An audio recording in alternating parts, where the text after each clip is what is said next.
After a rushed, jolting journey, we re-entered the Ukraine, where the ground had not yet entirely absorbed the spring runoff.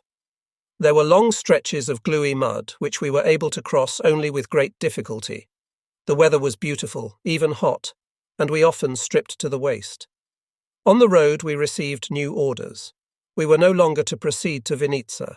Instead, we were to re-establish communications between the rear and the front, which were continually harassed by partisans. We were ordered to annihilate these bands. Their attacks had grown increasingly virulent and often paralyzed the already uncertain flow of supplies. The Vinnitsa bridgehead had to be maintained as a starting point for new German offensives, which would break up the wedge the Russians had driven into Poland before Lvov, and re-establish a connection with the north, which appeared to be holding. Our detachments, together with other units, had been given the job of engaging the partisans in a contest of ambush, in which the advantage belonged to whichever side surprised the other. Once again, the division was broken up. The largest section was sent to fight north of Lvov and in the northern sector of White Russia. Other units like ours were scattered throughout the rear areas of the south and central sectors before rejoining the division a few weeks later. Our zone of operations extended through Bessarabia as far as the Russian frontier. As before, we were a strong mobile unit designed to move quickly to the support of particular points in imminent danger. However, our mobility depended on the vehicles I have already described, which we gradually abandoned, continuing on horseback or on bicycles, whose tires were often stuffed with grass. We requisitioned the horses, bicycles, and other vehicles from the thousands of refugees, Ukrainians, gypsies, Polish colonists, and others who were fleeing the red tide in a vast throng. Sometimes partisans infiltrated these crowds, posing as simple peasants, who were also fleeing the Bolsheviks. Then, at a given moment, they would shoot some of our men in the back, sowing general confusion. These maneuvers were supposed to crack our self-control and provoke us to acts of reprisal, which would then turn the refugees against us. From their point of view, any means were justified. Toward the end of May, we trapped a large band of rebels in a piece of wooded country. There were about 400 heavily armed men. On our side, we had 3 companies to draw in the noose around the enemy. The air was filled with woodland smells, and nothing seemed appropriate to the bloody events about to occur. The morning was splendid. Birds and small animals of every kind were running and fluttering through the branches to get out of our way. Wild animals, even ferocious ones, always flee armed men. This time the hunters were tracking far more dangerous game. The birds fearing and fleeing us could never have imagined that the masters of the world, who should have feared nothing, had created enemies of a size and ferocity which equalled their own. Human beings, rulers of the animal world, had created their own destruction. A process of natural selection, often very badly organized, periodically topples our crown. We all felt extremely nervous. Despite the resignation which had once again taken hold of us, the moment of truth as always revealed who was afraid, who was a coward, and who still hoped to live. The soft leaves brushing against our heads, weighted down with steel, reminded us that life could be good, especially in such marvelous weather. For us, this was no baptism of fire, but almost a routine, a dangerous routine, in which medals for heroism were generally posthumous. We had already experienced most of its horrors, and had seen the upturned eyes of those who had won the medals. There was no longer much we could learn about that aspect of things. We deliberately maintained an attitude of morbid fatalism, which we punctuated with bursts of harsh, forced laughter, like machine gun fire. Some of the very strong had even managed to persuade themselves that since no man is immortal, and everyone dies sooner or later, the hour of death was unimportant. Those men, the strong ones, walked along thinking of other things, others strong, but not that strong-lived to delay that final moment, watching through pupils as dark as the holes at the ends of their gun barrels. The rest, which is to say the majority, were pouring with a cold sweat which ran down their bodies beneath their synthetic tunics, into their boots, and into the creases of their damp hands. Those men were afraid, with an intense fear that reduced every conviction to nothing, and which no routine could soften. They were afraid before every operation, when time seemed to stand almost still. Even those who managed to stop thinking were still assailed by fear, as persistent as the daylight, which illuminates treetops one is still unaware of. Contact with the enemy puts an end to this sort of fear. The opening shots raise the curtain on a drama which will fully occupy every sense. It is a pity that soldiers can think.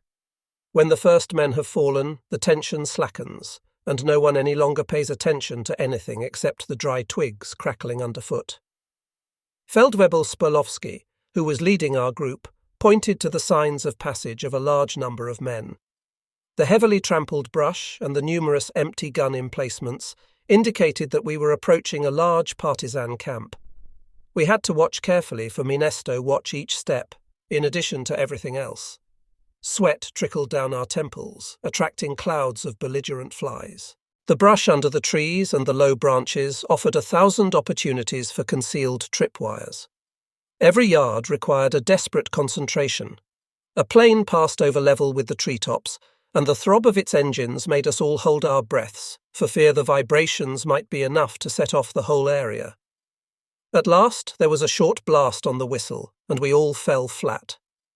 A small fort of logs driven deep into the ground stood at the end of a vague footpath. At the far end of our group, fighting had already begun. Spurlowski designated 2 men, Bollers and Prince, to throw grenades at the fort. Prince was one of the men in Lenzon's Panzerfaust team. Today, however, the anti-tank group wasn't needed, so Prince was just another panzer grenadier, panting as he crawled forward with his lethal burden. Bollers, more dead than alive, was crawling along the other side of the path, identically laden.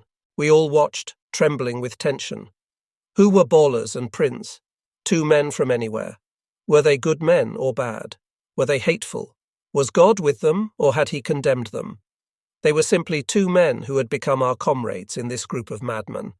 Men whose acquaintance we would probably have avoided in the ordinary circumstances of civilian life. Here, every step they took accelerated the beating of our hearts and keyed up our pulse rate to equal theirs. Those 2 anonymous beings, both of them our men, were suddenly more important to every one of us than even our closest relatives. An egotistical transformation in which we all knew that we saw ourselves. Had the circumstances fallen slightly differently, they would have been watching us. Motive seemed totally unimportant if only they lived. They were already quite far from us, and perhaps very close to death, hidden from many of us by leaves. I could still see them. Prince suddenly stood up and heaved his load toward the log fort. Then he plunged down again. The entire woods felt the violence of the explosion. Its thunder echoed interminably under the trees. In the patches of sky visible through the branches, we could see the birds shooting away from us like arrows. Prince's bundle had fallen short and had made a large crater crowned with broken branches, some 7 or 8 meters from the partisan hideout. "Scheisse," muttered our sergeant. "There's nobody there," someone else said. Then I saw Barlas running forward in turn. As he ran, I felt myself dying in his shoes.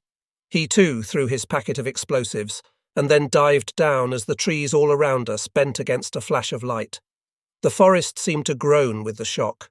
This time there weren't any fleeing birds, only our mimetic uniforms, which confounded us with nature. Ballers had just stood up again. So had Prince, a short distance ahead of him. Their figures were sharply outlined against the broken earth. Behind them, all that had formerly been visible of the fort had disappeared.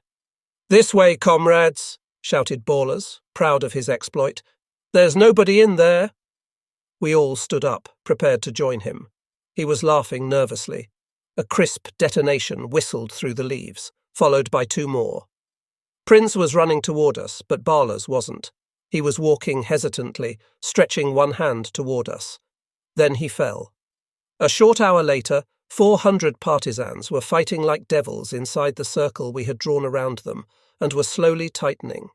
3 companies almost at full strength, about 800 or 900 men, were trying to knock out the circle of fire, which was produced by a variety of weapons of every caliber, and amounted to a serious destructive force.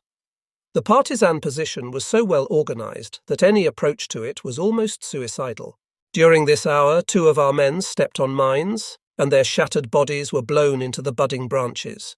We were under uninterrupted fire from a 4-barreled machine gun, and setting up a Spandau was very risky. We tried to dig foxholes, but the earth was such a tangle of ineradicable roots that our position of attack was transformed into one of defence, which would be difficult to hold against an enemy breakout. Only our light mortars, with their almost vertical fire, could touch the enemy position. Unfortunately, the partisans seemed able to absorb our fire without any apparent loss of strength. 2 or 3 heavy howitzers, probably captured German equipment, were shooting at our encircling forces. The impact of the projectiles uprooted trees. The discharge of these guns was invisible, which made their destruction extremely difficult. 10 times we sent assault groups to attack the terrorist position. Each time they were obliged to make a half-turn, leaving some of their men screaming on the ground. Later we learned that Wessreidau had been moving heaven and earth to try to get some armoured and motorised support, but none was available in that area, and we had to do without it. Everything that remained had been sent to the support of our crumbling front. After an hour of waiting and attempted assaults that came to nothing, our commander decided to risk everything once and for all. Leaving only a handful of isolated men in the ring around the fort, he shifted the rest of us, taking every precaution, so that the enemy would believe they were still surrounded by a strong force. In this way, he was able to mass 500 men and send them all at once against the enemy's weakest point, a V-shaped trench held by 40 men armed with rifles and 1 machine gun. At his order, 500 men rushed the enemy position, attacking with grenade throwers. The enemy reeled under the force of this blow and was unable to maintain an accurate fire. 7 or 8 of our men fell during this assault, but the maneuver was so magnificent that for the moment no one paid much attention to them. I was part of the second wave. 2 others followed us. When we reached the enemy position, the job was already done. Some 40 partisans had tried to resist, but our rain of grenades annihilated 2/3 of them. The remainder had died on the bayonets of the first Germans to reach the fortress. We followed hard on their heels. Another wave was right behind us. The underbrush rang with hideous screams and smelled of powder and smoke and blood. I saw more partisans pouring from their log fort and firing point blank at our men, who were exhilarated by the success of our action. In the general confusion, I opened fire along with everyone else. A tall Russian fired at me 3 times without hitting me, although I made no effort to dodge him. Then he rushed at me, shouting and waving his gun, holding the butt in the air. 2 of our men joined me and fired at the Russian. He fell and tried to reload his gun, but we jumped him immediately, battering him with our butts. He died under our blows. At the foot of the blockhouse, a desperate hand-to-hand struggle was in progress. Something exploded in the midst of the fighting, sending shattered fragments of German and partisan bodies flying through the air. Other men ran up to continue the fighting, surrounded by the dead and dying. Cries and curses mingled with the sharp crack of rifle fire. A moment later, we were in the thick of the fighting. One of the fellows with me had his arm broken by an exploding mine. Pressed against the wooden wall, men were fighting hand-to-hand with knives, shovels, feet and stones. An Obergefreiter had just hit a Russian in the face with his shovel, opening a hideous gash. The wounded man fell writhing to the ground. Kellerman was firing in short bursts at the partisans hidden behind the 2 howitzers, which had given us so much trouble. Many Russians got away, at least half of them. Those who couldn't added to the numbers of the dead. We collected all the stray guns and reserves of food, destroyed the howitzers, which we couldn't take with us, and buried 70 of our men. Then we left the place, carrying out the wounded on stretchers made of branches. In the evening, we arrived at a kolkhoz, where we drank everything we could get hold of, trying to blot out the memory of a hideous day. Spring in the Ukraine, endless days of almost unbroken light. A luminous darkness fell toward 11 at night, to yield to a pink dawn a few hours later. The weather was perfect, a warm, reviving wind before the crushing heat of summer. Unfortunately, although the season made us dream of peace, the monster of war was finally able to emerge from the paralysis of winter and the thaw. The pale blue sky belonged to the Russians, whose air power had grown enormously.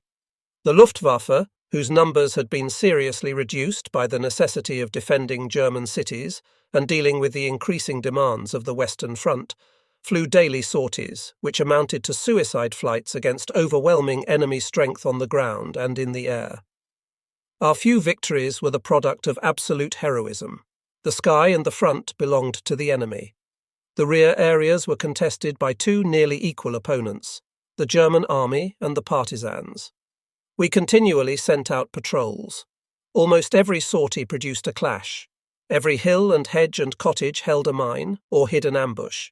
We had almost no vehicles of any kind, no gas and no spare parts. We were also not receiving any fresh supplies. The odd, ill-assorted convoys, still pressing through continuous air attacks, were not destined for us, but for the faltering, collapsing front. When they arrived in the forward zone, they were able to find the correct units only by accident. More often than not, their cargoes were absorbed by the hordes of starving men retreating under a deluge of fire. We ourselves received at the greatest risk about a tenth of what we needed. We were obliged to live off the local inhabitants, who were very hard-pressed themselves and more than reluctant in their attitude toward us. The problem of food had become extremely serious. As it was spring, there were still very few fruits, and hunting was more dangerous for us than for the game. A small hamlet sheltered what remained of our 3 companies. Between operations, men slept almost naked on the ground. "Those who sleep dine," says the proverb. For us, it was vitally important that this become the reality. When planes came over, everyone took cover, and when they were gone, we laid our bony bodies out in the sun again. This helped to heal our winter louse bites. Half asleep, with our eyes half closed, we stared into the sky, apparently thinking of nothing. What was the use? We seemed to have broken completely with the past. Memories of peace floated up like fragments of books we might have read. The war had taught us to appreciate every minuscule good. Today the sun took the place of our goulash and wurst and millet, and the mail which no longer came. We lay stretched on the Ukrainian soil, apparently calm and at peace. Tomorrow perhaps some food would arrive, and perhaps some gas and some spare parts. Perhaps even some mail, a letter from Paula. But perhaps, too, there would only be ourselves and the earth and the sky and the sun. What was the use of thinking about it? One day our radio crackled out an SOS from a territorial post on the Romanian frontier. It was surrounded by a band of partisans. In the eyes of the Wehrmacht, we were still officially considered part of a motorized unit standing by, and therefore available. In consequence, we were always moving, and had to be ready to leave at a moment's notice for points anywhere within a radius of 150 miles.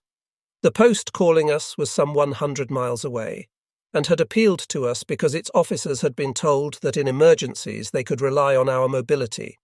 In fact, we had 4 trucks in bad condition, a small civilian van, a sidecar, and the COE Steiner. Wesreidau tore his hair and cursed. As quickly as possible, 100 of us left to answer the SOS. We took along as many automatic weapons as we could to make up for our small number. Each truck carried 2 Spandaus ready to fire. Above all else, we feared planes. We drove as quickly as we could along the terrible Russian roads, raising a thick cloud of dust. About 30 miles from our starting point, we hurtled through a village which could have belonged to prehistory. The inhabitants ran as fast as they could to get out of our way. We were bristling with weapons and black with dust, and we must have looked far from reassuring. As we left the village, a group of terrified residents scattered ahead of us. The Steiner went through, and then the first truck, which crushed a dog. The second truck bumped a black pig, which ran out from nowhere and threw itself under the wheels. I was in the third truck and saw the whole sequence. The sudden breaking ahead, the shrieking villagers running to the side of the road, the screaming pig dragging itself through the dust. 5 or 6 Lancer jumped off the truck to chase the pig, trying to kill it as it squealed in agony. Finally, they stabbed it with their bayonets. It was still kicking, spattering its executioners with blood, as they tied its feet with belts and ropes, and hung its 150 pounds from the tailgate of their truck. Then we started off again, to catch up with the others, leaving the village in a squeal of gears. The pig, too, was soon covered with dust, which mingled with its streaming blood. We no longer objected to details like that. For those who survived, there would be fresh meat this evening. Sieg Heil. We were now driving through a strange landscape of smooth black hills, almost like enormous boulders, scattered with a few stunted trees. Wherever the ground was broken, the soil was black and seemed as hard as stone. I wished that I knew something of geology. Our route took us through this curious terrain for about 15 miles. We had just left that strange district when a group of planes was reported. One of our spotters confirmed that he had seen them through the treetops, slightly to our left. Our trucks pulled over to the side of the road, where they were screened by leaves. Wesriedau stared at the sky through his field glasses, but couldn't see anything. It seemed wise to wait for a few minutes. The Lancer in the third truck put the time to good account, slitting open the pig and getting rid of its guts with lightning speed. As the job wasn't quite finished when we started out again, they finished it on the back of the truck. A few miles further on, as we bumped through a chaotic landscape, 2 planes came over very low. We shouted at the drivers, who jammed on the brakes. There were no thick trees anywhere near us. As the planes passed directly overhead, we were all gripped by an insane, hopeless panic. Some men wet their pants. As the planes vanished into the distance, we lifted our heads and saw 2 Me-109F, which must have been the survivors of some squadron. No one thought of cheering the Luftwaffe. We had all been too afraid. Toward 4, we approached the zone of operations. Our trucks were following a winding track through mountainous country, driving very slowly for fear of ambush. Wesriedau's Steiner was in the lead. 2 observers, hunched on the hood, kept their eyes riveted on the dust along the way and on the heights surrounding us. Nothing we could see was in any way reassuring. Suddenly, we were looking down into an open valley. We stopped, cutting off our engines, and immediately heard the distant sound of machine guns. Beyond all doubt, we had arrived. In the distance, through the heat haze, we could see what looked like a village. We kept the trucks 100 yards apart and maintained a moderate speed as the men clung onto the outside of the railings. Once again, our stomachs clenched at the approach of danger, and we wondered when we would begin to be adult men. Naturally, the enemy knew we were coming. The first truck suddenly saw the commander's Steiner driving backward at breakneck speed from a turn in the road. The vehicle was rolling down a slope when a sharp explosion burst on the track some 10 yards ahead of it. Everyone plunged to the ground, and the trucks took whatever shelter they could. A second explosion tore a hole in the road, lifting a large cloud of dust. They were plastering us with shells from a 37mm gun. Then a burst of machine gun fire riddled the first truck. Luckily, everyone was already out. The driver must have watched in a cold sweat. The enemy was hidden by the undulations of the country and was very hard to see. Nonetheless, the men in the Steiner knew they'd been lucky. It was miraculous that the 37mm gun hidden behind the T's to the right of the turning hadn't opened fire the moment the Steiner appeared. The partisans had felled a tree across the road, right after the turn. We set up 2 light mortars and shelled the enemy gun, which soon fell silent. "Probably amateurs," Wesriedau remarked. We deployed a dozen FM, which made movement very difficult for the partisans firing from the mountainside. Our group slid through the brush and climbed the first rocky outcrops, while our mortars rained a hail of projectiles, more terrifying than destructive, onto any point that seemed to harbour opposition. We had just uncovered an enemy post-reel Johnny-come-latelys, giving Fritz a hard time in order to reap a reward from their grateful country. "What bastards," muttered Prince to Smellens, "coming to shoot at us just for the bell of it. We'll fix them."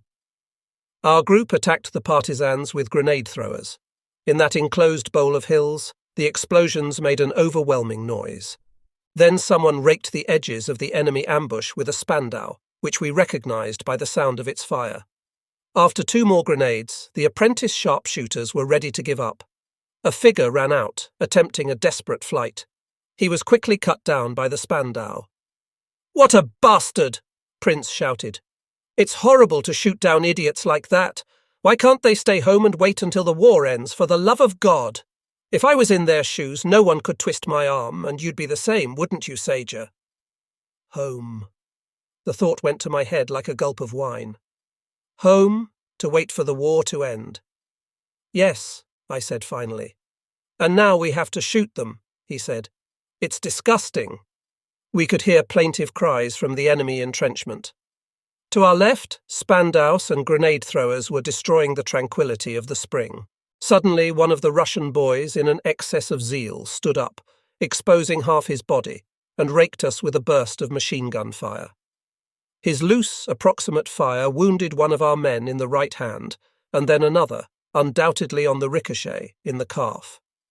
The Russian was shot down by our Spandau, while our wounded man began to groan in a shaded corner. "God damn it!" someone shouted. "Will you stop this bullshit?" Two figures climbed from the partisan position, and without any apparent hurry began to run. Our FM sent them rolling in the dust too. "Did you see that?" Smellens said to the gunner. "You just got a girl." "A girl? Are you sure? If women are getting mixed up in this mess now, that's the last straw." A few minutes later, we counted the bodies of the partisans, 6 young people about our age. Among them were 2 pretty girls, bathed in blood and covered with a swarm of blue flies. We stared down at our victims, sickened by the sight. Why had they thrown themselves across the route of our misery? Their amateur barrier was quickly dismantled. We cleared the road and marched to the village. The trucks followed slowly behind us. Had the enemy been misinformed? Had they received exaggerated estimates of our minuscule capacity? Were they afraid? Whatever the reason, they abandoned their grip on the post which was almost theirs, and came out to meet us. The sun was shining brightly on the narrow, dusty road. At the head of the column, our men were in contact with the enemy, who had taken refuge in the town cemetery. It was a typical Russian cemetery blue, and gold and white, with no suggestion of sadness about it. The day was perfect, the spring of late June turning into summer. We could almost have been fighting for a lark. Each plume of smoke was immediately carried away by a gentle breeze. We would certainly have been satisfied by a light exchange of fire, but our commander saw things differently. We couldn't let the enemy think we were too weak to attack. So our grenade throwers and light mortars destroyed the blue cemetery. 2 groups chased the partisans out and occupied the cemetery gardens. The partisans had taken refuge in a nearby wooden building where the crops were stored. On the door, the enemy had just daubed the Marxist slogan, "Workers of the world, unite." This hasty scrawl, with dripping letters, gave a tearful impression of Marxist beliefs. To dispose as quickly as possible of this flimsy, improvised fortress, we loaded the Spandau with explosive incendiary bullets. The thatched roof caught on fire almost at once. The enemy, who were defending themselves with automatic weapons, did not spare their fire. A salvo of mortar shells knocked the roof into the building, and the partisans had to abandon an untenable position. Our 2 groups ran toward the burning building to harass the Russians as they fled. An old bearded man was leaning against a pile of stones, shouting curses at us. His right hand rested on the head of a dead comrade who lay on the ground beside him. The old man was wounded himself, and his clothes were torn and burned. We walked past him at a distance of no more than 3 yards. The sight of our guns didn't silence him. He shook his fist at us and cursed us. We all saw him through the smoke and sparks of the burning barn, but no one thought of shooting him. He showered maledictions at us until the collapse of the building buried him. A column of sparks rose into the azure sky. The first elements of our group were already in the village streets, firing on anything that moved. The last of the partisans were running toward the mountains. For a moment, they were directly exposed to our fire, and we shot down 20 of them on the dusty road and among the junipers on the hillside. The Spandau, which had been fitted with a special magazine, took a horrible toll of the fleeing groups of partisans. Then we stopped firing, and the men from the German post came out and joined us. Many of them were wounded, and 12 were dead. We gave the wounded first aid and drove the local residents from their huts. Fires were spreading everywhere and had to be put out. Men, women and children joined us in fighting the flames. It took almost an hour to put the fires out. Then everyone, ourselves included, dragged the bodies of the dead to a central point. Women screamed and cried as they recognized a husband or son or lover. It looked as if most of the partisans had lived in this place. Soon, however, the tears and sobs became threats and curses. We collected our own dead and wounded with the usual mute sentiment established by habit. The day was so beautiful it was hard to believe that any of this was really serious. Our eyes, disillusioned by so much accumulated fear and anxiety, no longer distinguished the tragedies of any particular moment. Hals was staring at the magnificent mountain scenery as he carried along a comrade whose tunic was blotched with brown stains. The birds had regained their sense of spring joy and were flying once again through the blue sky, which was faintly marked by smoke from the smouldering fires. For us, in the Eastern armies, this joyousness of nature almost excused what had just happened. After the mud and the cold, we were like wild animals, overjoyed by the spring sun, and the knowledge that shelter for the night was no longer a serious problem. We deplored what had just happened as a disturbance of the peace and quiet we so much appreciated. The villagers were still caught in a crisis of tearful despair, and insults which were comprehensible simply by their tone shook our sense of well-being. Someone threw a stone, which hit one of our wounded men in the face. 2 Lancer spun around, brandishing their machine guns. "Break it up, you pigs, or we'll drill you full of holes." But the shouted curses kept right on. We were ringed by faces, especially feminine faces, distorted by rage, spitting and cursing, and by shaking fists. Suddenly 6 planes flying wing to wing appeared in that marvelous Sky 6 Soviet fighters, looking for one of our convoys. This sign heartened the Russians, who shouted, "Ura Stalin!" and pointed at the planes, which blindly continued their search. We could see such hatred on all these faces that we shivered, despite the fine spring day. We were all thinking of our tortured, mutilated comrades, murdered by men who were mixing themselves into a fight that had left them on the sidelines. We remembered once again the tragic deaths at the territorial posts all along our line of retreat during the winter. Faces smashed open with axes, so that the gold teeth could be pulled out. The hideous agony of wounded men tied with their heads inside the gaping bellies of dead comrades. Amputated genitals. Ella's section, whom we had found tied up and naked, on a day when the temperature had dropped to 30 degrees below zero, with their feet thrust into a drinking trough which had frozen solid, and the faces of tortured men under the dark winter sky. With dry mouths we listened to the mounting rage of these peasants, who were now paying a price they could have avoided for all time. If anyone had ordered us to fire, we would have obeyed without hesitation. I could see the gun shaking in the filthy, nervous hands of the man nearest me. A little way off, another of our men was no longer able to control the trembling of his face muscles. We had all stopped working, and our anger was rising like a storm. A tall, slim figure strode between the 2 groups. We saw that it was Vesraidau, and that he was white with fury. He stopped 5 yards from the Russians, and threw them a look so terrible that silence fell at once. He had learned Russian during the long course of the campaign. He told the villagers to bury their dead with the same silence and respect he required of his troops. He said that the war would soon be over for them, and that they should wait for the end, keeping to the sidelines. He said that he had never imagined the war would bring him to shoot civilians, who had been misled into arming by false propaganda, and excused himself for what he had been forced to do. Then his voice became as hard as death. He said that he would not tolerate any further hostile manifestations, that he intended to return to camp with all his men still alive, and that the entire village would be held responsible if he did not. Vesraidau's words had the effect of a soothing balm. Everything returned to a state of unexpected order. The dead were buried and sobs were stifled. We found enough gas for our return in the stores of the outpost. The men there entertained us with a few bottles they had put aside several months before. Then we returned to the road, leaving 8 wounded men behind at the post, where the medical service would pick them up the next day.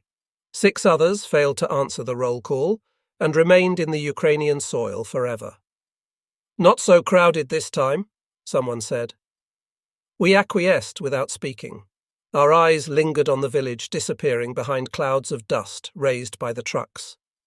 The beautiful spring light glowed all around our blackened, steel-capped faces, which seemed irrevocably cut off from the season. Our awareness of everything was similarly split. Our thoughts, like our eyes, couldn't settle on anything that seemed definite or restful, and a sense of well-being had no place in the convoy. The whirling dust hid the bursting spring.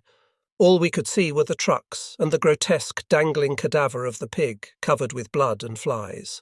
The trucks lurched along the narrow mountain road, whose illogical course might have been traced by some wandering goat. Obstacles like stone outcrops were included without modification, and natural shaded ridges were avoided. Sometimes the track plunged into the bed of an unexpected stream or through a temporary pond. At other times we crossed deserts of dust, where the dryness seemed eternal. The trucks slowly pursued the twists and turns, carrying us along, penned between the rattling railings. We seemed to be wandering endlessly toward new horizons, on which we never had time to gaze, through an oversized, over-intense spring which would not allow us to forget that we were at war. Our expressionless faces stared at the spring with the unhappiness of paupers staring into a shop window decorated for Christmas. We too wanted the war to stop and dreamed of peace, like the seriously ill for whom the first sight of spring buds kindles a spark of life. But the fighting didn't stop. There was never more than a semblance of peace, and always someone to fan the flames of war. These people on both sides perhaps had perfectly good reasons for what they did. On that day, one of them crossed the road as we climbed up the long slope. He had seen us coming, and quickly, perhaps inside of 10 minutes, laid his trap, hiding it in one of the dozens of potholes that pitted the surface. Then he hid, perhaps waiting to see what happened. Perhaps he too saw the yellow flash that tore apart our lead car. As always, there was a loud noise and a great deal of smoke climbing in black plumes toward the desperately smiling sky. 6 blood-stained men were slowly dying in the shadows of those plumes. The front of the Steiner was gone. The rest of the machine was knocked over onto its side. A few men pulled the victims from the flaming wreckage, while the rest assumed a defensive position. We laid Wesridau and the 5 other occupants of the car against the bank of red earth. 2 of them were already dead. Another had a leg torn open in several places by metal fragments. His thigh looked like a millefeuille pastry. Wesridau was covered with wounds, and his body seemed to be broken by multiple fractures. We did everything we could for him. The whole company thought of him as a friend. With everyone helping, we managed to bring him back to consciousness. Unlike everyone else we had watched, our captain did not have a face twisted by the revulsion or agony of death. His swollen face even managed to smile. We thought we had saved him. In a very weak voice, he spoke to us of our collective adventure, stressing our unity, which must hold in the face of everything to come. He pointed to one of his pockets, from which Feldwebel Spalowski pulled an envelope, undoubtedly addressed to his family. After that, for nearly a minute, we watched our chief die. Our faces, used to such spectacles, remained impassive, but the silence was terrible. We were able to save 2 of the men from the car, loading them carefully onto the vehicles which remained. Lieutenant Wollers took command and organized a decent burial for our venerated leader. We walked past his grave one by one, saluting. We felt that we had just lost the man on whom the well-being of the whole company depended. We felt abandoned. That night we returned to the isolated village where our comrades were anxiously waiting for our return. The announcement of our commander's death provoked stupefied consternation. We were all in danger of death, but the annihilation of Wesridau seemed as impossible to us as life without their parents seems to small children. We were prepared for every other death, but no one was ready to concede that fate for our leader. Guard duty that night seemed more uncertain than before. Our 3 companies seemed more vulnerable than ever. We all turned toward a source of strength which remained silent. Who would our new leader be? On whom would the destiny of our group depend? At the first light of dawn, after our radio message had reached headquarters, a Do 217 flew over, releasing a smoke signal. This told us that our 3 motorized companies should proceed quickly to a key position at the front, to the north of us. We were ordered to destroy our base and most of the village. Nothing should be left which would aid or shelter the enemy. As we had no incendiary material, we limited ourselves to burning the thatched roofs of the cottages. Then our motorized company left on foot, with our material loaded into the 4 ancient trucks we had left. The radio truck and sidecar preceded them. Every 10 or 15 miles, the trucks and sidecar stopped and waited for us. We would arrive at the front together, or not at all. Our orders made no sense. The officers issuing them seemed to be completely unaware of the actual condition of mobile units allegedly standing by. We were limited to doing the best we could. Food was our most difficult problem. For a long time now, we had received no supplies, and our meals were produced by some kind of magic. We became hunters and trappers and nest robbers, and experimented with wild plants whose leaves looked like salad greens. After a long chase, we were sometimes able to catch an abandoned horse. But 800 men require substantial quantities of food, and every day we were faced with the same difficulties. Every day we called for help on the radio, and every day received the same reply. Supplies en route, should have reached you. The Army Postal Service seemed to have vanished too. No letters or packages, no news of any kind. Despite the warm summer sun, which was now in fact somewhat too warm, the situation had become desperate. Yesterday's pig had been grilled and boiled and devoured the night before, along with 150 quarts of hot water, which we elevated to the status of pork bouillon. Today we were leaving for the front. Our eyes gleamed, like the eyes of famished wolves. Our stomachs were empty, our mess tins were empty, and the horizon was devoid of any hope. Murderous sentiments lurked behind our eyes, which glittered with hunger. Hunger produces a curious frame of mind. It is impossible to imagine dying of hunger. For a long time now, we had been used to living on very little. Our stomachs digested substances which would kill a comfortable bourgeois citizen in a few weeks. No one had any spare fat left, no bellies or double chins, and our long muscles stood out in relief, as though we'd been flayed. As our fast continued, our senses grew more acute. We looked like the bony animals with blazing eyes one might encounter in the desert.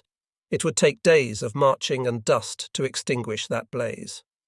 For the moment, despite the hollows in our bellies, everything still seemed possible. We would simply march until we found food. After all, Russia was not an empty desert. The immense prairie around us looked fertile, and we would surely come across a village we could ransack. Spurlovsky and Lenson checked the map. There were a great many villages in our sector, therefore the situation wasn't too serious. The trouble was that our rectangle of paper represented an area as large as all of France. Between any 2 villages, there might be hundreds of absolutely empty miles. The smallest digression to reach one of the names on the map could mean several more days of marching. "There's nothing really to worry about," said Lenson, who didn't like to concede defeat. "There are plenty of villages lost in the steppe which aren't marked on the map. And then there are the kolkhozes too." We had been ordered to march north. There could be no more delay. In any case, there was nothing left to eat where we were. Our long file set out, "Company, march, march!" Hour after hour, at 2 or 3 miles an hour, we tramped in growing desperation through the uncultivated prairie. "Somebody could make money farming here," remarked a Hanover country boy. There were large fields of wheat near each village. Beyond these, over spaces as broad as a French department, there was nothing but wild grass and grey or red dust and thick forest, much of which was probably virgin. We had grown used to great distances. Above all, we thought of them as possible battlefields.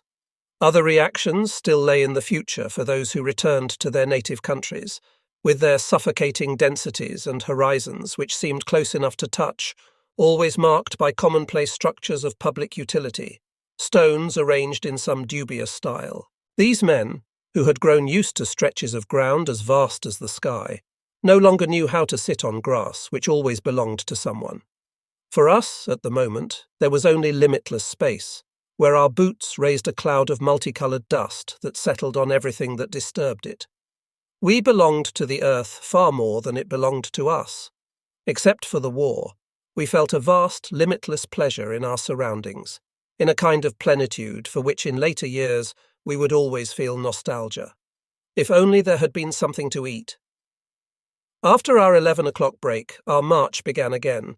We had gulped down like a dose of medicine the cooked sprouts of young wheat which had been prepared 2 days earlier. As a last resort, we had some millet cooked in water. The weather was very hot. Fortunately, our exceedingly light meals did not produce after-dinner somnolence. We drank the warm water from our water bottles with a certain apprehension. Running streams were quite widely spaced, and water from ponds carried the risk of malaria, typhoid, and other diseases, like cholera. To keep up our spirits, we sang as we marched, Ein Heller and Ein Batzen. The words, like the tune, were carried into the emptiness by the light summer wind, losing all meaning, which no longer seemed strange to ears once accustomed to hearing them echo between the walls of flag-decked towns. Der Heller ward zu Wasser, der Batzen ward zu Wein. Not that we had any choice. There was no wine, and the water had to be drunk sparingly and with caution. Heidi, Heido, Heider, Heidi, Heido, Heider, Heidi, Heido, Heider, Compagnie, marsch, marsch. We marched, singing for no one but ourselves, and all of us already knew the tune. Then it grew dark. Darkness fell very late on our bivouac and across the plain, on which it seemed we had hardly moved, on our dust-covered faces and aching muscles. We were already asleep on our feet. The silence seemed to have a special quality, as though it had come from the end of the world. At daybreak, our march resumed. For hours, the long row of hills on the horizon seemed to remain at the same distance from us. We were walking through a rocky plain where the highest rise in the ground was scarcely the height of a man. Small stands of trees, which reminded me of photographs of Africa, were scattered across the landscape. The trees were short and scrubby, curiously like the trees of high altitudes. The wind blew the red dust everywhere, as if we were tramping through a universe of powdered brick. For a long time now, we had given up marching in threes, the regulation order for marching troops in favour of the system used by partisans. We were broken up into more or less compact groups, in which a man was ahead only until someone else caught up with him. Everyone was tired, and our pace was slackening. We had given up all unnecessary conversations, keeping all our breath and strength to continue putting one foot in front of the other. How many thousands of steps did we still have to take? Our boots, the colour of the dusty universe, kept on across the rocky plain, which seemed to be leading us nowhere. The light wind filled our long, unkempt hair with dust. Our position in relation to certain reference points on the horizon seemed unchanging, and the rhythm of our steps, the sounds of our progress, and the wind itself became overwhelmingly monotonous. From time to time we could hear a rumble from the great hollow of emptiness which filled our stomachs.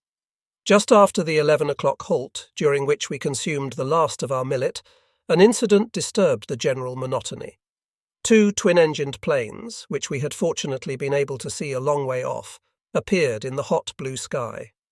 The horizon was so vast that anything which crossed it was visible for at least 5 minutes before it reached us. We scattered as usual and assumed a position of anti-aircraft defence. Some of us were going to die. The planes were either light bombers or reconnaissance planes, but unmistakably Russian. The 2 planes flew over us at an altitude of about 1,500 feet. The snore of their engines pierced the gentle breeze and seemed to echo in the depths of our tense stomachs. The 2 pop-offs took our fire without sending down anything in return. They flew in a large circle, which we followed with anguished eyes. The second time around, they would surely let us have it. However, their second swoop produced nothing but a swarm of white butterflies, flashing and fluttering against the blue of the sky. As soon as the planes were gone, some of our men went out to pick up the leaflets. A fellow came over to me waving a dozen.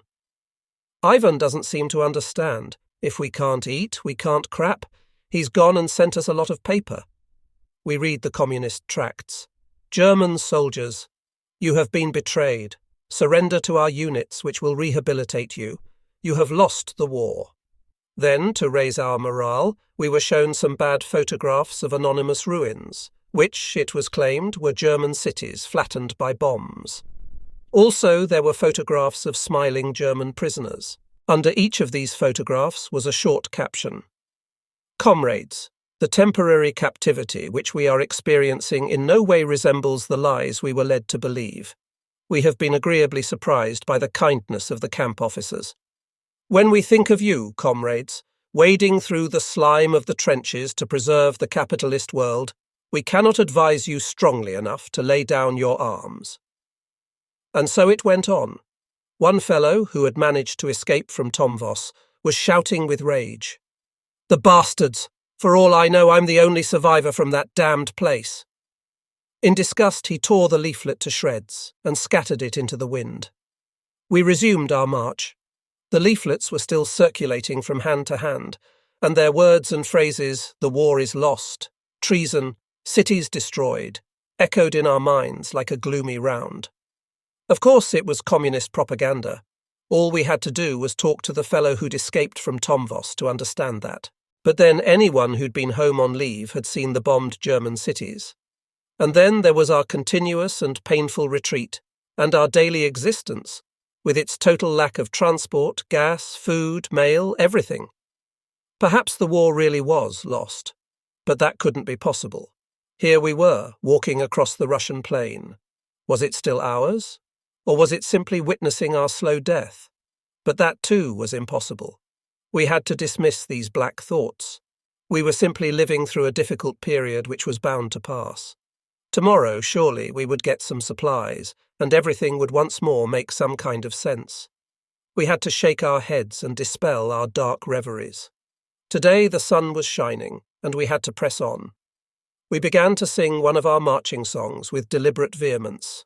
Auf der Heide blüht ein kleines Blümelein, und das heißt Erika heiß von 100.000 kleinen Bienlein wird umstürmt, Erika. This was the second time Hals had shaken me awake. Despite the exhaustion which rapidly returned us to unconsciousness, it was annoying to be torn from such deep sleep. "I'm telling you, I can hear guns," he said. I listened, but was aware of nothing except the pale, glittering night. "Leave me alone, Hals, for the love of God. Don't wake me for anything. We'll be marching again tomorrow, and I'm so tired I could die." "I'm telling you that off and on we can hear guns. If you'll look around, you'll see that other fellows are standing up and listening too." I listened again, but still heard nothing except the gently blowing wind. "Well, it's possible, but so what? This isn't the first time. Go back to sleep. You'll be better off." "I can't sleep on an empty stomach. I'm sick of this. I've got to find something to eat." "So that's why you wake me up?" Someone walked over to us. It was Schlesser, who was on guard duty. "Did you hear that, fellows? Guns!" "That's what I was trying to tell this blockhead," said Hals, nudging me. Despite the sleep stagnating in me so that I was only half conscious, I felt obliged to listen to what my companion was saying. "All we need here is a Soviet breakthrough," Schlesser said. "That would be the end of us," said Hals, his voice suddenly hoarse. "We can still fight, though," said someone else who'd just come up. "Fight!" said Hals, hideously objective. "With what? 700 or 800 anemic, half-starved men armed with light infantry weapons. You must be joking. It would be the end of us, I tell you. We haven't even got the strength to run." But the newcomer wasn't joking. His name was Kellerman.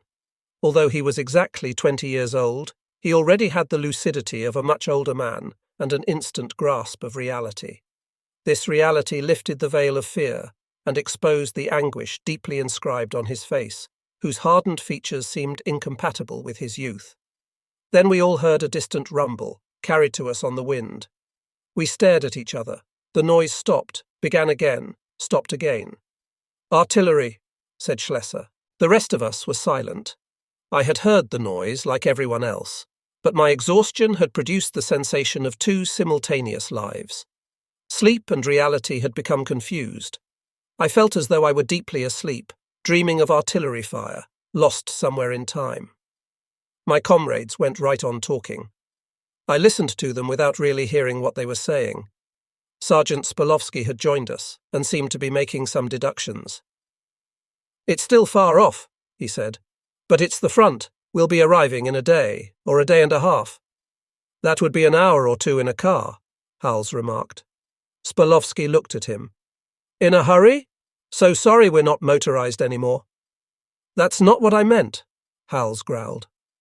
"I was thinking of Ivan, who must have gas and tanks. If he breaks through, he could be on top of us just like that. Spurlovsky stalked off without another word. What business had he to be discouraged? A non-com in the gross Deutschland. Let's go to sleep, Kellerman said. There's nothing better to do. It's a nice lookout, I couldn't help saying. Here we are, like animals in a slaughterhouse, waiting for dawn, when the butchers will come. Are we going to be killed with empty stomachs? Hals roared. Despite our hunger and fear, we managed to fall asleep again, and stayed asleep until daybreak, which arrived at what would be considered the middle of the night in any organized civilian life. Here we had no bells or bugles or even a whistle. The gentle commotion made by our group leaders was enough to drag us from the heavy sleep, which, paradoxically, was very easily penetrated by sound and movement. According to the custom of troops approaching a combat zone, movement at night or before full daylight was preferred. The docile Wehrmacht, even in its death agony, clung to its professionalism and woke its soldiers at the customary hour, leading them in disciplined order to the field of glory.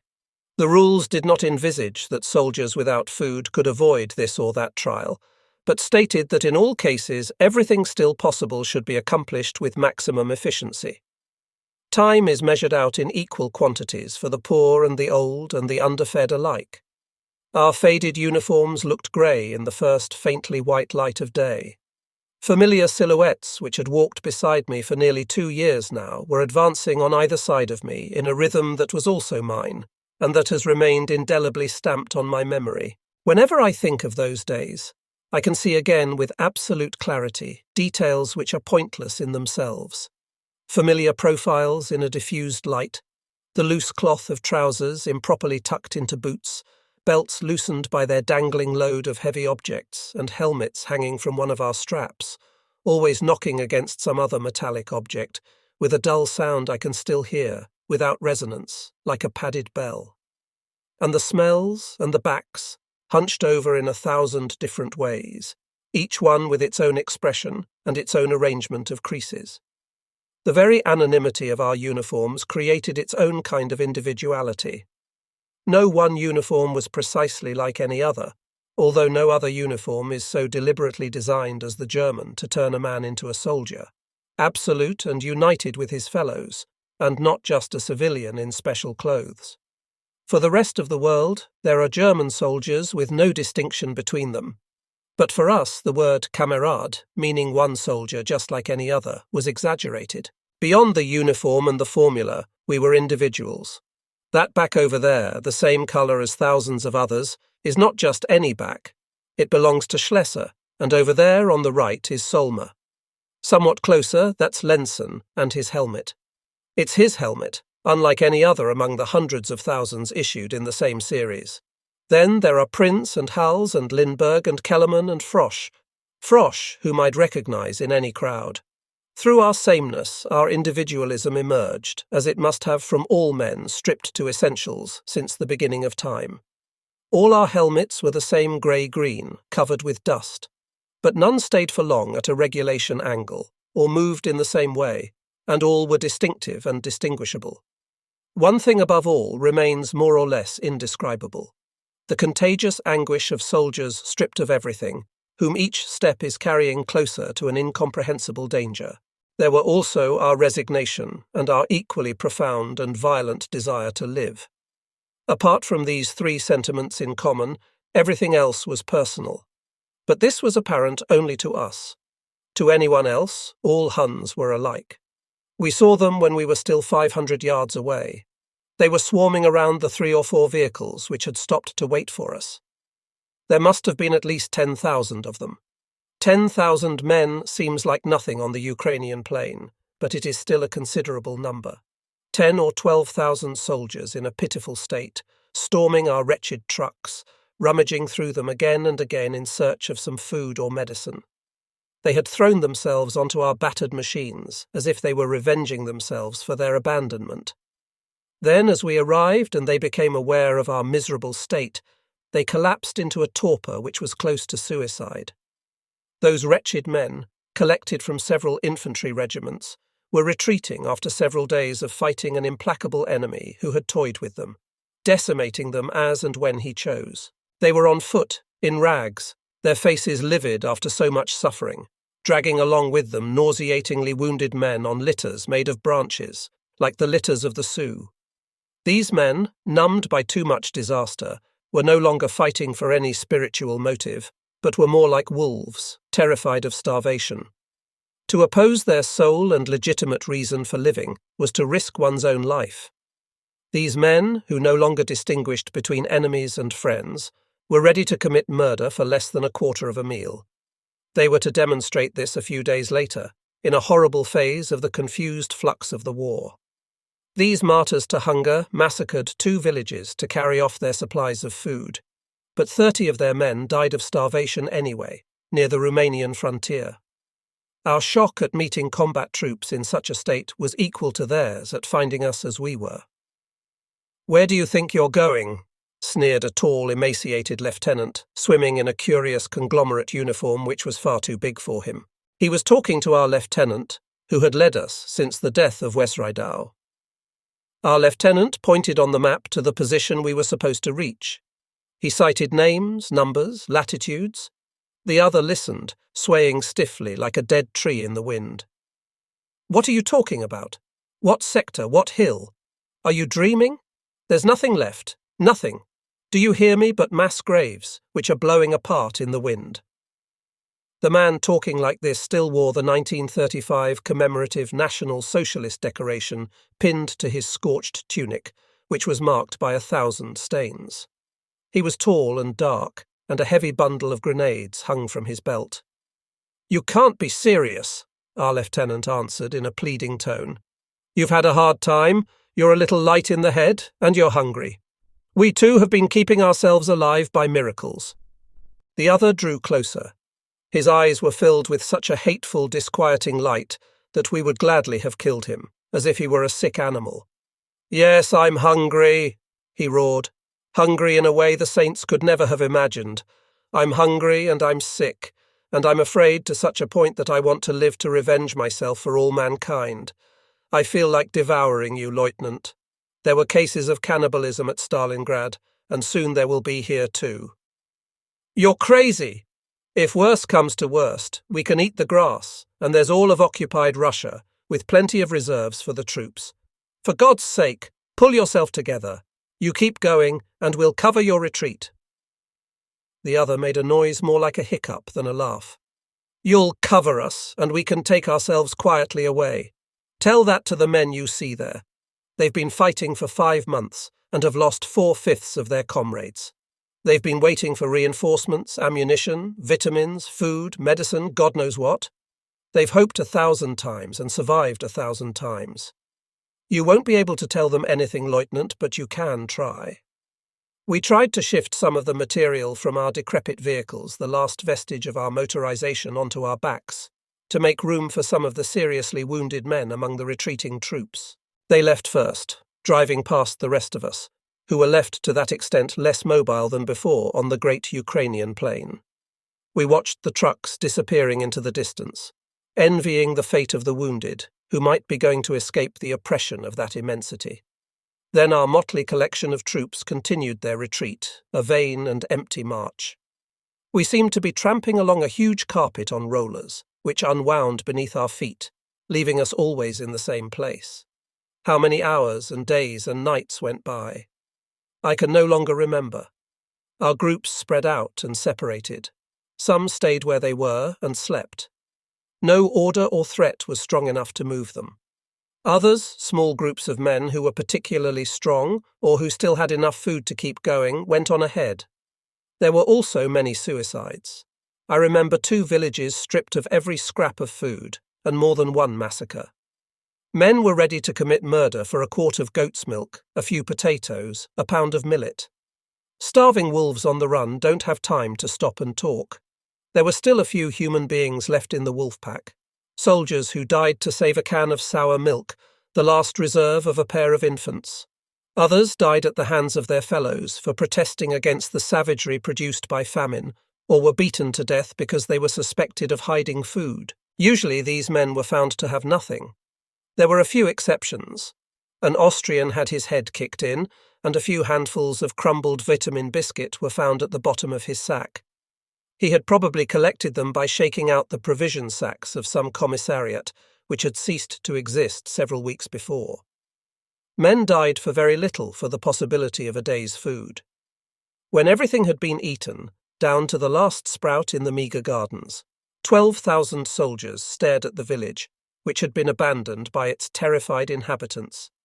Living corpses wandered here and there, staring at the tragic shreds of existence which remained to them. They stared at the scene of pillage, looking for some understanding of the past which might shed some light on the future. They stayed where they were until dusk. Then 3 or 4 armoured cars from the advancing Russian troops arrived. Peppered with machine gun fire, the crowd of men who didn't even try to escape made a half-turn and left. The desperate, ravening men scattered across the steppe. Everyone fled, running for the west because the west drew them irresistibly. As the north attracts the needle of a compass, the steppe absorbed and obliterated them, leaving only small, scattered groups tramping toward the Romanian frontier, which was very close but still out of sight.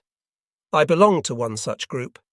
There were 9 of us, Hals and me, inseparable as always, Spolovsky, Frosch, Prince, an older fellow called Seaman Lice, who must have been an incorruptible civil servant before the war, and 3 Hungarians, with whom all conversation was impossible. Were they volunteers, or had they been enrolled in circumstances similar to mine? No one knew. They looked at us with eyes full of hate, as if we were responsible for the misadventure of the Third Reich in which they had been involved. Yet they clung to us as if we were their last hope of ever returning to their distant firesides.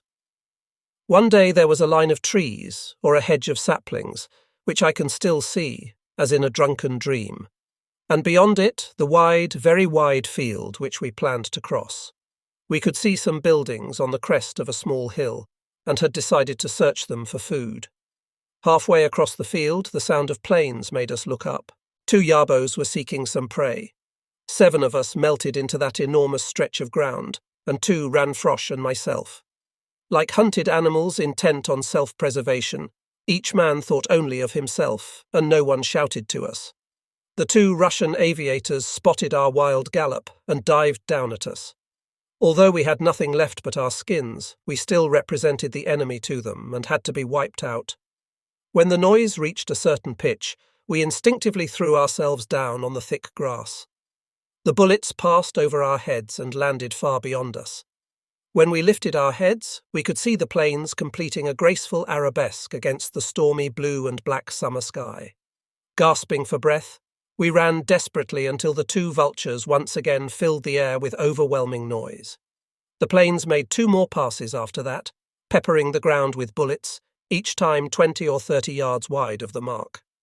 Like a terrible joke, the planes roared down a 4th time at the trembling, sweating grasshoppers which were ourselves. Suddenly, as if by a miracle, we came to a ditch and fell into it.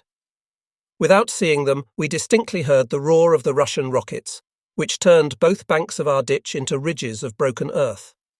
Our friends were sure we were dead. The planes made 1 more pass and flew off, undoubtedly convinced that they had brought our wanderings to an end. When we walked out through the whirling dust, our companions greeted us with shouts of incredulous delight. At the farm, which the inhabitants had abandoned some 15 minutes before our arrival, we found a kettle full of steaming Jerusalem artichokes, which had undoubtedly been left to distract us. We went on our way, gorging on this unexpected windfall. 2 days later, during which we twice collected potatoes from Russians at gunpoint, we ran into an interminable convoy retreating into Romania and were inescapably absorbed into it. Then we experienced Romania and its population, which seemed stunned by the sequence of events, by the rout of their army, and by the painful disintegration of the Wehrmacht. Civilian life was in a state of panic, with Romanian and foreign partisans, daily overflights of foreign planes, raids for food and supplies, and Romanian prostitutes who flocked around the troops in such numbers that it seemed as if most of the women in Romania must be prostitutes. We marched 20, 25, even 30 miles a day, pouring with sweat and stunned by disillusion. Our tortured feet were alternately bare in the dust of narrow, twisting roads, then back in our boots, and then naked and bleeding once more. Our hollow stomachs rumbled with hunger. There were raiding parties, reformation of units, and a lunatic rabble whose fringes and surface were skimmed by military police intent on discipline, and as always alert for the possibility of exemplary executions. The landscape was profoundly romantic, but we had been transformed into ravening wolves and thought of nothing but food. A particular episode emerges from my memories of disorder, a tragic paroxysm which still seems to me a symbol of humanity gone mad. We were in the mountains and had just been through a town called Regin, which at that time was known as Arlau or Erlau. We were tramping along, grey with dust and pouring with sweat. We had miraculously escaped incorporation into several scratch formations, and our interminable, wretched column was twisting through what seemed like an infinite chain of mountains. The column was broken up into groups of varying size, in which unkempt soldiers pushed along every kind of transport to move our basic necessities. We requisitioned the most extraordinary vehicles. Anyone who found a bicycle grabbed it, even if it had no tires, and went on ahead of the rest to skim off anything even remotely digestible. In this district of jagged peaks and crags, we were free of enemy aircraft, but the terrain was ideal for partisans, and there were many battles to the death between them and our men, who were now fighting simply to save their skins. In this district, one group among many others of men in a motley conglomeration of clothes was struggling to reach the mother country. Behind our glittering eyes, deeply sunk into shadowy sockets, one belief sustained us. This was that, if we managed to survive, the mother country would receive us with tenderness and try to help us forget the unimaginable trial which was nearly over. We thought that once we reached home, the war would be over, and that in the worst imaginable case the army would be reorganized, so that no enemy would enter Germany itself. We held to this as the one final idea which would justify our sufferings and banish the solution of suicide which others had already accepted. Yesterday's Lancer, members of elite units, panzer grenadiers who had confronted 1,000 deaths to live for a chimera, clung to the idea that we had to live to be able to hope, and we had to hope passionately to be able to live as we were. We had to fight against daily ambush and keep going no matter what, to get away from the Russians, who were hard on our heels, and we had to eat a certain minimum, which wasn't easy to do. There were 12 in our group, many of them familiar companions. Schlesser, Frosch, Lieutenant Vollers, Lenson, Kellerman, and then Hals and me, kept together by a miracle of silent fraternity. Hals, who had grown startlingly thin, was forcing his large bony body along the narrow mountain road some 4 or 5 yards ahead of me. He often walked ahead of me, which gave me a certain sense of security, although his large body was seriously reduced. He was stripped to the waist, wearing a leather belt and a band of cartridges for the Spandau across his chest. A Russian blouse, in anticipation of the cool evenings at this altitude, floated from the leather pouch that held his few possessions, along with 4 or 5 grenades. His heavy steel helmet seemed to be riveted to his head, and the lice in his filthy hair must have died for lack of light. Many men had thrown away their heavy helmets, but Hals felt his was a last link with the German army, and that during this terrible trial we should try to remain soldiers, rather than degenerate into tramps. I kept mine too, as a sign of solidarity, dangling from my belt. Someone up ahead shouted for us to come and see. We looked down into a leafy ravine. A camouflaged truck bearing the inscription Deutsch had crashed to the bottom. Lenson was already running down to have a closer look. "Watch out!" someone shouted. "It might be a trap." Lieutenant Vollers had joined Lenson. We drew back, certain that the partisans had arranged a booby trap and that we would see our 2 companions blown to pieces any minute. However, a reassuring shout floated up from the gulf. "A windfall! Mein Gott, it's like a whole commissary!" Within seconds, we were all running toward the miracle. "Look at that! Chocolate, cigarettes, Wurst! Good God, and here are 3 bottles too." "Shut up," shouted Schlesser, "or you'll have the whole army down here. It's a miracle no one found this before." "So many delicious things," said Frosch in an almost tender voice. "Let's all grab everything we can. We can share it out later on the road. Frosh and another fellow loaded themselves heavily and climbed back to the road to keep watch. Thousands of men were wandering very close to us. We would try to take everything. We had almost completed the job when our two lookouts shouted, "Achtung!" We ran into the brush and heard the distant roar of a motorcycle. The engine slowed down and seemed to stop. We ran off through the thorny growth, clutching our precious cargoes. We were used to getting out of the way in a hurry and melting into the ground when an unfriendly eye might become too interested in our existence. We could hear some non-coms shouting, and supposed that our two companions had been caught by a military patrol, perhaps even by the military police. "Those two sods were caught with bottles under their arms," muttered Wallers. "Let's get out of here as fast as we can," said Lindbergh, who had just run up. "Someone's coming down," whispered Lenson. "An MP. I saw his badge." "Hell, let's get out of here." Everybody ran, scattering into the bushes as if Ivan himself were at his heels. We regrouped after 500 or 600 yards, hiding behind a rocky outcrop. "I've lost enough breath because of those bastards," said Hals. "If they want to chase us this far, I'll take care of them." "You're crazy," said Lindbergh. "Don't talk like that. What are you trying to do to us?" "Shut up," Hals said. "You'll never make it home anyway. Ivan's going to get you for sure. Why don't you think for a minute of Frosh and the other fellow who've been caught?" "We might as well eat," said Wallers. "I've had enough of giving orders and sweating and shitting in my pants like a baby when I'm scared. So let's get started. If we're going to die for it, all the more reason to fill our bellies while we can." Like hungry beasts, we wolfed down the contents of the tins and the other provisions, masticating loudly. "We'd better eat it all," Lenson said.